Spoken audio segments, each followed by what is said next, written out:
भारतानं ऑपरेशन सिंदूर राबवून पहलगाम हल्ल्याचा बदला घेतला। त्यानंतर भारतीय सैन्य आणि भारत सरकारच्या समर्थनार्थ महायुतीकडून राज्यभरात तिरंगा रॅलीचं आयोजन करण्यात आलं। मंत्री योगेश कदम यांच्या नेतृत्वात बोरिवली ते अंधेरी वर्सोव्यापर्यंत यात्रा काढण्यात आली होती। तर अंधेरी पूर्व भागात शिवसेना आमदार मुरजी पटेल यांच्या उपस्थितीत भव्य तिरंगा पदयात्रा काढण्यात आली। तर तिकडे नवी मुंबईत वनमंत्री गणेश नाईक यांच्या पुढाकारानं काढण्यात आलेल्या रॅलीत मोठ्या संख्येनं नागरिक सहभागी झाले होते। तर डोंबिवलीत गणपती मंदिरापासून ते छत्रपती शिवाजी महाराज चौक असं रॅलीचं आयोजन करण्यात आलं होतं। यात हजारो डोंबिवलीकर सहभागी झाले होते। तर कांदिवलीमध्ये समस्त नागरिकांतर्फे आयोजित तिरंगा पदयात्रेत भाजपचे आमदार अतुल भातखळकर आणि माजी सैनिकांनी मोठ्या संख्येनं उपस्थिती दर्शवली।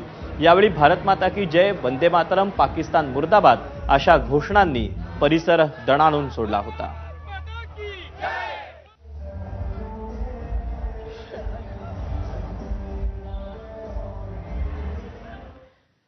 या रॅली दरम्यान वनमंत्री गणेश नाईक आणि भाजपचे कार्यकारी अध्यक्ष रवींद्र कदम त्यासोबतच योगेश कदम यांनी काय प्रतिक्रिया दिल्यात आपण पाहूया। त्या आपल्या भगिनींचा सिंदूर म्हणजे कुंकू पुसला गेला आणि म्हणून माननीय पंतप्रधान मोदीजींनी या ऑपरेशनला ऑपरेशन सिंदूर असं नाव दिलं गेलं आणि भारताचं सर्वार्थाने महात्म्य किती आहे हे नुसत्या पाकिस्तानला नाही तर जगाला दिसून आलं।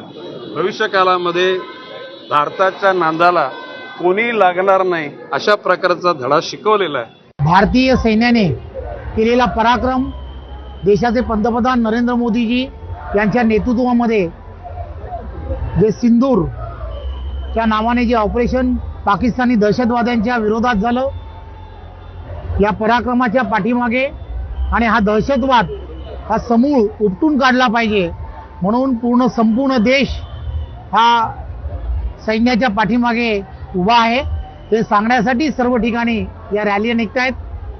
डोंबिवली शहरामध्ये सुद्धा आज ही रॅली निघाली आहे।